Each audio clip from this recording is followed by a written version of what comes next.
Good morning friends. आज मैं आप लोग के सामने और एक वीडियो लेके आया हूँ। जो हम डिस्कस करने वाले हैं वो है discussion on fertilization and implantation. Fertilization और इम्प्लांटेशन के बारे में आज हम लोग डिस्कस करेंगे। तो इसमें क्या होता है, जब पॉपुलेशन होता है एक मेल और फीमेल के बीच में, तो मेल का जो सीमेन है वो पेनिस के थ्रू से वेजाइना में डिस्चार्ज होता है। और जो भी स्पर्म्स मोटाइल होता है, मतलब जिसमें ज़्यादा फुर्ती रहता है, मोटाइल होता है, वो वेजिना से पास होके यूटेरस के थ्रू से वो फेलोपियन ट्यूब के एम्पुलरी रीजन तक वो फ्लो करता है। उसी दौरान जो ओवरी से जो ओवम रिलीज होगा वो भी ampullary area of the fallopian tube में पहुंचता है और दोनों के फ्यूजन से, ओवम और स्पर्म के फ्यूजन से फर्टिलाइजेशन होता है। फर्टिलाइजेशन तभी होता है जब साइमल्टेनियसली दोनों sperms and ovum ampullary area में एक समय में पहुँचे, simultaneously rich the ampullary area. और यही कारण है कि हर समय जो सेक्सुअल इंटरकोर्स होता है, जो पॉपुलेशन होता है, वो फर्टिलाइजेशन व प्रेगनेंसी में टर्न नहीं होता है, इसीलिए कि दोनों एक समय में ampullary area of the fallopian tube में पहुंच नहीं सकते। जब ये ampullary area of the fallopian tube में पहुंचेगा तभी फर्टिलाइजेशन होता है। और जो द प्रोसेस ऑफ फ्यूशन, जो जब फ्यूशन होता है स्पर्म एंड ओवम के बीच में, उसी को फर्टिलाइजेशन कहा जाता है। और फर्टिलाइजेशन के समय में एक स्पर्म जो है वो zona pellucida layer of the ovum के साथ में कांटेक्ट में आता है, और यही कारण है कि वो मेम्ब्रेन में कुछ चेंजेस पैदा करता है ताकि दूसरा स्पर्म्स, एडिशनल स्पर्म्स उसमें फ्यूजन व कांटेक्ट में ना आए। Thus it ensures that only one sperm can fertilize the ovum। अच्छा, यही दौरान the secretion of the acrosome helps the sperm. जो एक्रोसोम जो मैंने पहले डिस्कस किया है, उसमें से कुछ प्रकार का जो सिक्रीशन होता है वो स्पर्म को हेल्प करता है ताकि ओवम का साइटोप्लाज्म लेयर में जैसे घुस सके through the zona pellucida and the plasma membrane. The secretions of the acrosome, जो एक्रोसोम से जो सिक्रीशन निकलता है वो स्पर्म को ओवम के साइटोप्लाज्म में पहुंचने में सहायक होता है through the zona pellucida and the plasma membrane. और इसी जगह this induces the completion of the meiotic division of the secondary oocyte। और यहीं पर जो meiotic division of the secondary oocyte यहाँ कंप्लीट होता है। द सेकेंड मियोटिक डिवीजन जो है वो भी अनइक्वल है and results in the formation of a second polar body and haploid ovum.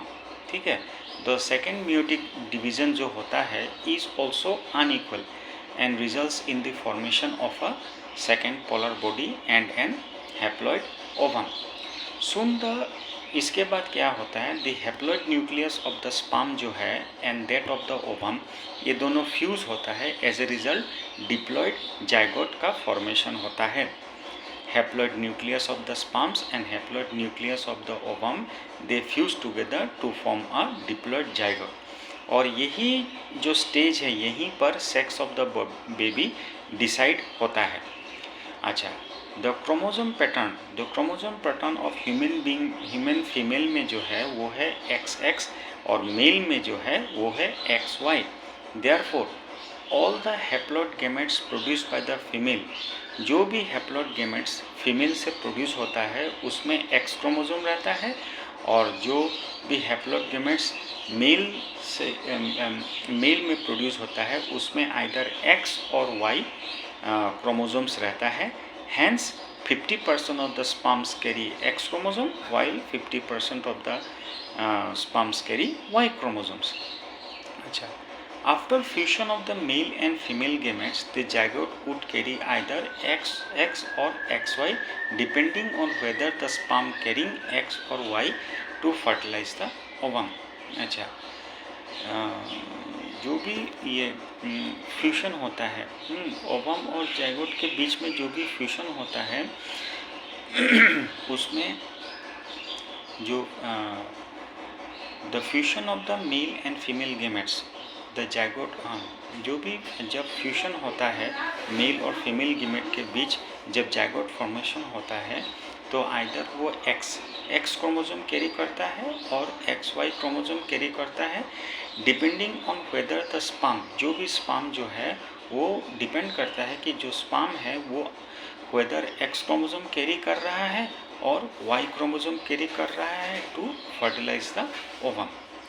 The zygote carrying the zygote जो XX क्रोमोसोम कैरी करता है उसमें मेल फीमेल बेबी का फॉर्मेशन होता है और the zygote XY chromosome carry जो द जाइगोट जो XY क्रोमोसोम कैरी करता है तो वो मेल बेबी ये मेल बेबी का डेवलपमेंट होता है। That is why it is scientifically it is correct that the sex of the baby is determined by father and not by mother। यही कारण है कि sex of the baby the meiotic division starts as the zygote moves through the isthmus of the oviduct called cleavage towards the uterus and forms 2, 4, 8, 16 daughter cells called blastomeres। मतलब ये क्या हुआ, जो mitotic division है वो zygote में start होता है कब, जब वो इस्थमस ऑफ द ओविडक्ट जिसको क्लीवेज कहा जाता है वो यूटेरस की तरफ मूव करता है और उसमें और as a result 2, 4, 8, 16 daughter cells ये प्रोड्यूस होता है और उसको कहा जाता है ब्लास्टोमियर्स। अच्छा, the embryo with 8 to 16 blastomeres उसको मोरुला कहा जाता है। और ये जो मोरुला है ये डिवाइड करता है और ये ब्लास्टोसिस्ट में ट्रांसफॉर्म हो जाता है and it moves more towards the uterus, further towards the uterus. जो मोरुला है वो कॉन्टिन्यूसली डिवाइड होता है एंड ट्रांसफॉर्म इनटू ब्लास्टोसिस्ट में वो ट्रांसफॉर्म होता है and move further towards the uterus. अच्छा, the blastomeres in the blastocyst are arranged. अच्छा, जो ब्लास्टोमियर्स है वो ब्लास्टोसिस्ट में they are arranged into an outer layer called trophoblast and an inner group of cells attached to the trophoblast called the inner cell mass. अच्छा, और उसमें एक inner group of sales भी होता है वो ट्रोफोब्लास्ट में अटैच रहता है, उसको इनर सेल मास भी कहा जाता है। The trophoblast layer then get attach to the endometrium.